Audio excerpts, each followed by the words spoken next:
और बड़ी खबर है कि नेपाली पुलिस की फायरिंग में अब तक 14 लोगों की मौत हो चुकी है। बड़ी खबर इस वक्त की, 14 लोगों की मौत हो गई है। नेपाल में युवाओं ने एक नई क्रांति छेड़ दी है। अब जो खबर है उसके मुताबिक सोशल मीडिया बैन के खिलाफ आवाजें उठ रही हैं और अब तक जो नया आंकड़ा है वो ये कहता है कि 14 लोगों की मौत हो गई, 200 से ज्यादा लोग इस फायरिंग और बवाल में घायल हुए हैं। चारों तरफ अगलगी की घटना हुई है और नेपाली पुलिस फायरिंग लगातार कर रही है। और ऐसे में 14 वे लोग हैं, वे युवा हैं जो पुलिस की गोली के शिकार हुए, 200 से ज्यादा लोग घायल हुए। और जो सड़कों पर एक भारी भीड़ नजर आ रही है वो प्रदर्शनकारी इसलिए हैं क्योंकि सोशल मीडिया पर बैन के खिलाफ वो आवाजें उठा रहे हैं। युवाओं ने सरकार के खिलाफ नारेबाजी करनी शुरू कर दी। फोन और इंटरनेट सेवाएं बाधित की गई हैं और प्रदर्शन की वजह से काठमांडू में कर्फ्यू जैसे हालात हो गए। पुलिस ने प्रदर्शनकारियों पर आंसू गैस के गोले दागे हैं, जिसकी तस्वीरें आप देख पा रहे हैं। भ्रष्टाचार के खिलाफ भी जो युवा हैं उनका प्रदर्शन लगातार जारी है। और वरिष्ठ पत्रकार आशीष गुप्ता इस वक्त हमारे साथ जुड़ चुके हैं काठमांडू से। आशीष जी, जो पूरा सिनारियो उसे हम देख पा रहे हैं, लेकिन जो इसकी जद में है कि सोशल मीडिया साइट्स को बैन करना और इसके खिलाफ प्रदर्शन, दूसरी लाइन ये कि भ्रष्टाचार इतना व्याप्त है कि युवा जो है वो आक्रोशित हो गए और वो चाहते हैं कि हमें ऐसी सरकार नहीं चाहिए। क्योंकि ये सरकार और ये नेपाल की राजनीति में आज से नहीं, विगत 2-3 वर्ष से ये अवस्था सृजना हुई है कि नेपाल में जो सरकार के विरुद्ध में विभिन्न समय पे आंदोलन होते हुए आ रहा। ये आंदोलन का दौर लगभग ये आज नया बात नहीं है, लेकिन ये आंदोलन जो आज का जो आंदोलन जो अभी का ये जो प्रदर्शन हो रहा है पूरे नेपाल में, तो वो ये कोई झंडा, कोई पॉलिटिकल पार्टी या कोई नहीं है, स्वपूर्त नेपाली जनता, नेपाली युवा लोग सड़क में दिख रहे हैं। और इतना सरकार इतना गलत ढंग से प्रस्तुत होगा कि किसी को कल्पना नहीं था। नेपाल की राजनीति हो या नेपाल की नेपाली जनता हो या नेपाल के ये पॉलिटिकल या डिप्लोमेट हो, किसी ने सोचा नहीं था कि नेपाल में इस तरह परिस्थिति होगी। अब आज नेपाल के युवाओं को सड़क पे गोली मारा गया है। इस तरह इस दर्दनाक अवस्था में 14 लोगों की मौत हो चुकी है। ये आंकड़ा बढ़ते ही जा रहा है। अभी बुटवल और भैरवा में भी कर्फ्यू का आदेश हो चुका है। नेपाल के लुम्बिनी प्रदेश के प्रदेश का राजधानी है लुम्बिनी प्रदेश का एक जिला है बुटवल और भैरवा में, दोनों जगह पे कर्फ्यू का आदेश किया गया। वहाँ भी तोड़फोड़ हुआ था। आज शाम को 4 बजे से सुबह 10 बजे तक कर्फ्यू का आदेश हुआ है। और पोखरा में ऐसा ही हुआ है, विराटनगर भी ऐसा ही तनावग्रस्त का अवस्था है। कई गाड़ियाँ जला दी गई हैं।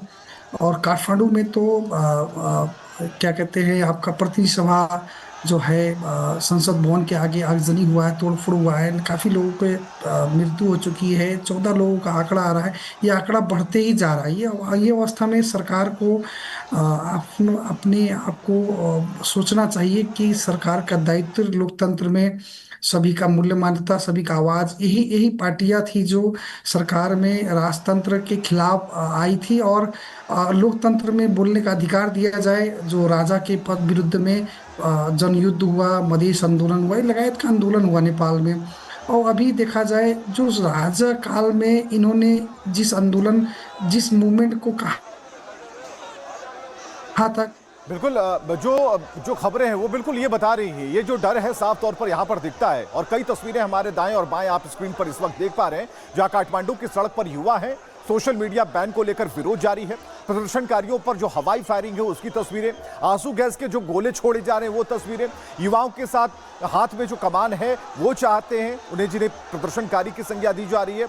और जो युवाओं के आगे जो पुलिस की संख्या है वो बेबस और लाचार है। ऐसे में जब गोलियां चला रही है तो जो नया आंकड़ा है वो 14 का निकलकर सामने आया। तो नेपाल में सोशल मीडिया बैन को लेकर जो सड़कों पर जो पूरा प्रदर्शनकारियों का जो गुट है वो सामने आ गया।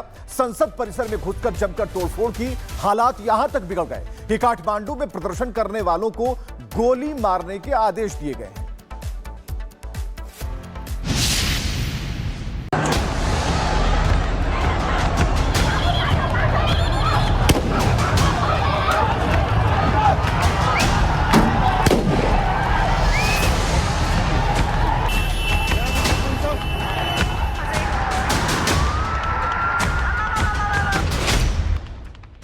सोशल मीडिया बैन, युवा बेचैन।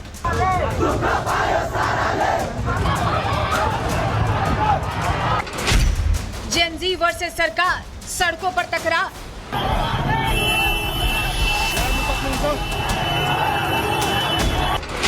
संसद में घुसे प्रदर्शनकारी, बवाल जारी।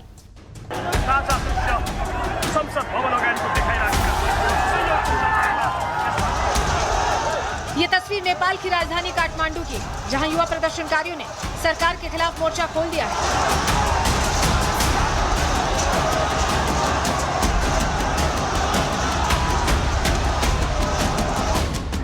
ओली सरकार के मनमाने रवैये के विरोध में आवाज उठाई गई है।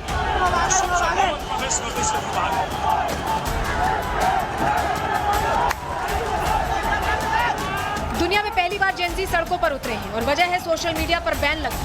नेपाल में फेसबुक, इंस्टाग्राम समेत 26 सोशल मीडिया वेबसाइट्स पर बैन क्या लगा। युवाओं का गुस्सा 7वें आसमान पर जा पहुंचा। हजारों की संख्या में जेन जी लड़के और लड़कियां सड़कों पर उतर आए। इसे देखते हुए पुलिस ने आंसू गैस के गोले दागे।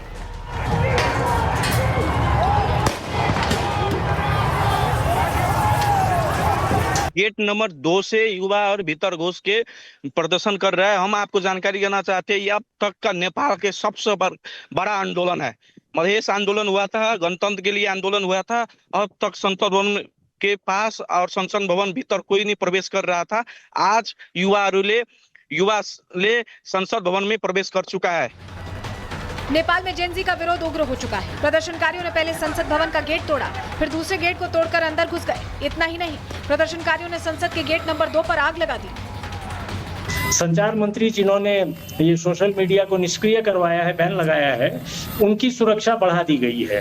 तो सरकार खुद ये समझ रही है सुरक्षा में उनकी स्थिति कमजोर है, वो पॉपुलर नहीं रह गए हैं, उनको सुरक्षा चाहिए, पुलिस उनकी जान बचा के रखेगी। तो इस परिस्थिति को उत्पन्न ही नहीं होने देना चाहिए था। अपनी ही जनता से डर करके छुपना पड़े तो आप समझ सकते हैं कि परिस्थिति क्या बन गई है। और ये आक्रोश जो है ये किसी एक विषय का नहीं है। सामाजिक संजाल जो है वो विस्फोट का सिर्फ परिणति दिख रहा है।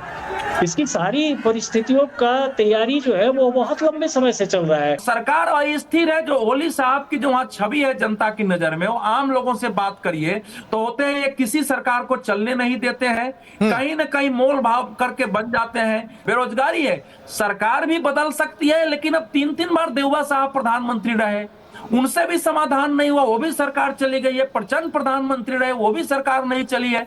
तो अब नेपाल मुझे लग रहा है कि एक विकल्प की तलाश कर रहा है। देश की नई युवा पीढ़ी के हल्ला बोल को देखते हुए काठमांडू में कर्फ्यू लगा दिया गया है। सुरक्षा व्यवस्था कड़ी कर दी गई है, लेकिन युवाओं का प्रदर्शन सिर्फ काठमांडू में ही नहीं, नेपाल के दूसरे शहरों में भी हो रहा है। युवाओं का प्रदर्शन भ्रष्टाचार के खिलाफ है। ऐसे में ओली सरकार बेचैन हो उठी है और युवाओं से बात करने की अपील भी की है। Bureau report, Republic Bharat. एक और बड़ी खबर है, भारत नेपाल बॉर्डर पर चौकसी बढ़ा दी गई है, क्योंकि नेपाल की हालत जो है स्थिर है और अस्थिर माहौल में अब चौकसी उसे देखते हुए भारत की बॉर्डर इलाके में बढ़ाई गई है। कई शहरों पर विशेष तौर पर नजर है और ऐसे में नेपाल के हालात बिगड़ते जा रहे हैं। और आशीष जी हमारे साथ लगातार बने हुए हैं। आशीष जी, ये बड़ा सवाल है, खासकर उस डर की बात जो सरकार को लग रहा है, क्योंकि सोशल मीडिया बैन ये एक साफ तौर पर ये चीजें बता रही हैं कि ये डर जो भय है, खासकर युवा पीढ़ियों से जो नेपाल में इस वक्त सड़कों पर है, वो साफ तौर पर दिखता है। लेकिन जो एक्शन है, जो एक्शन लिए जा रहे हैं, वो ठीक इशारा नहीं है। अभी नेकपा एमाले के प्रधान नेता हमारे नेपाल के प्रधानमंत्री केपी शर्मा ओली जी विगत लंबे समय से जो भी नेपाल की राजनीतिक दल है सोशल मीडिया से परेशान थे। कहीं ना कहीं उनको डर था सोशल मीडिया से, सोशल मीडिया में आने के कारण से कहीं हमारा पार्टी पे प्रभाव न पड़े, वोट का हम लोग का जो भी कोई भी बात हो वो सोशल मीडिया पे वायरल हो रहा था। सोशल मीडिया पे बहुत सारे पॉलिटिकल पार्टी काम करना भी शुरू किए थे और सोशल मीडिया को दायरा में लाया जाए, कानूनी दायरा में लाया जाए, क्योंकि कोई भी देश में कोई भी प्लेटफॉर्म अगर नेपाल हो या अमेरिका हो, भारत हो, चाइना हो, कोई भी मुल्क में सोशल मीडिया है तो उसको दरता करना चाहिए, क्योंकि सरकार का एक अपना मूल्य पहले मान्यता था वो कहीं ना कहीं ठीक था।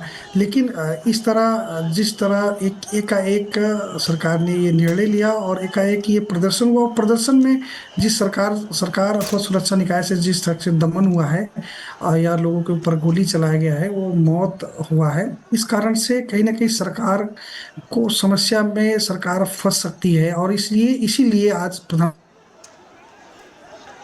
ने कैबिनेट की बैठक बुलाई है और सुरक्षा निकाय से भी बैठक, सुरक्षा परिषद की भी बैठक बुलाया गया है और विभिन्न पार्टी जो भी सत्तारूढ़ दल पार्टी है नेपाली कांग्रेस, ये सभी अपने अपने दल का बैठक बुलाए हैं और विपक्षी दल के नेता भी इस पे बराबर प्रतिक्रिया दे रहे हैं कि ये आंदोलन पे सरकार ने दमन किया, इसका घोर निंदा कर रहे हैं।